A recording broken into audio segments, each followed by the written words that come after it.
Hey,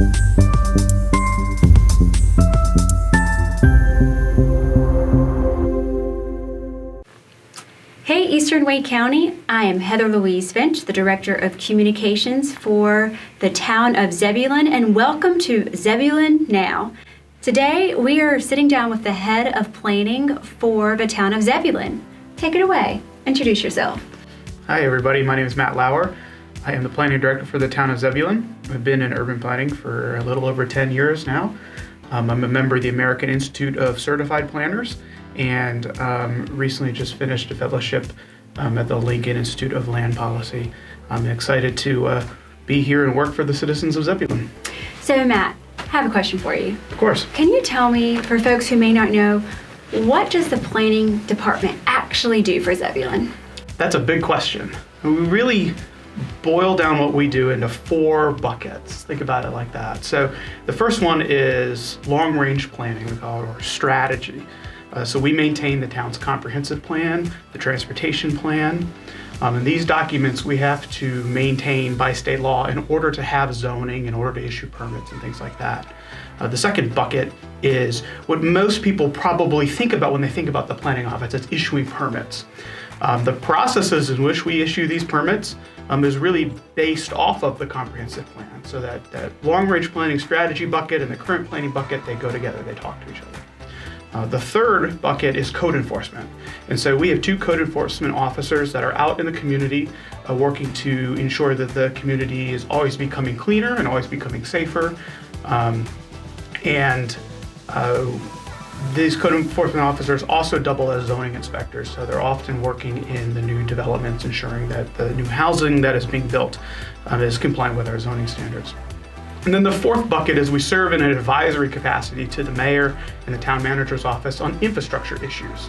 And so this is developer agreements, this is working through decisions regarding large transportation projects, public-private partnerships, and things like that. So thank you for that.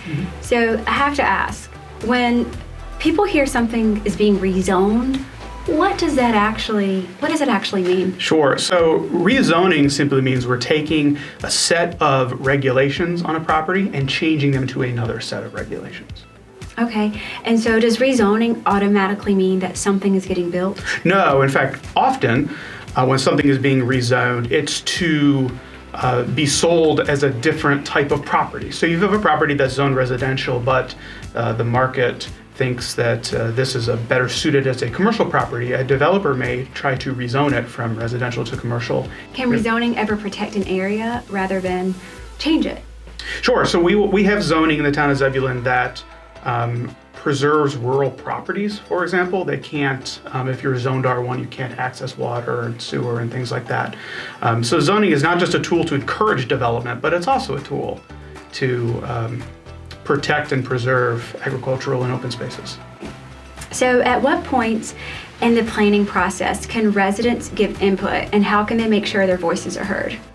Planning is continual, and so there are many points within the planning process in which residents can be heard.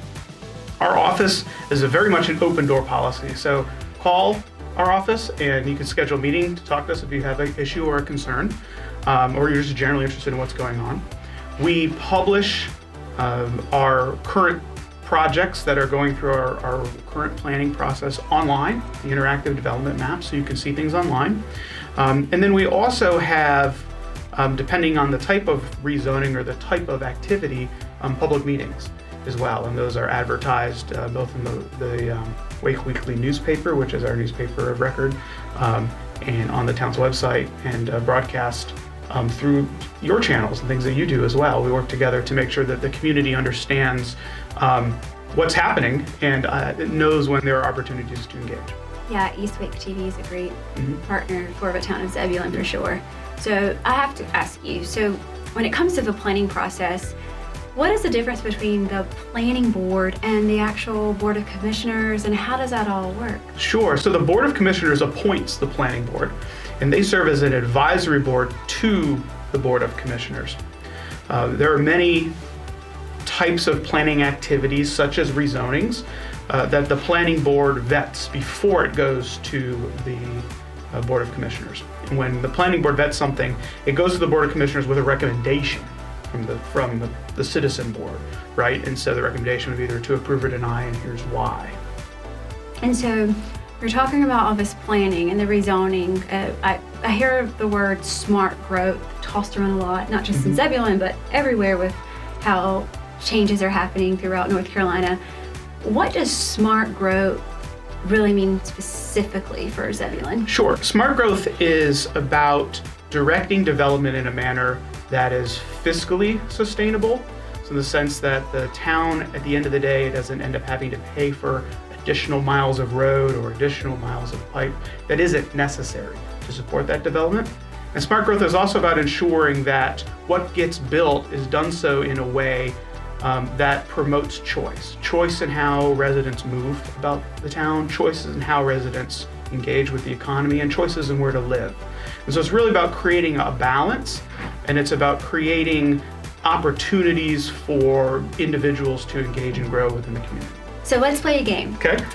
What are some of the most common planning myths that you hear, and what is the truth behind them? One thing we hear a lot is that the planning department controls what restaurants or what stores come to town. We don't control that. What we do is ensure that the planning documents account for an appropriate balance of uses in appropriate places, but we don't control the particular brands that come to town. That's a market decision.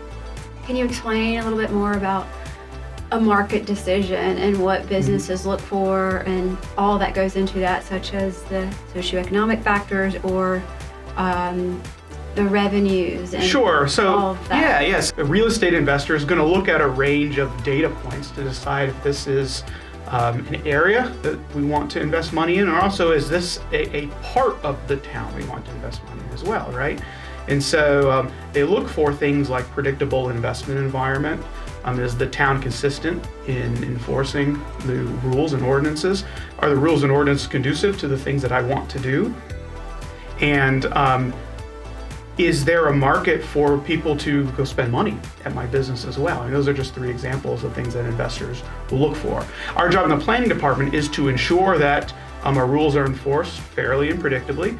It's also to ensure that we have rules that promote the type of development and the type of activity that our comprehensive plan says that the citizens would like us to develop and promote.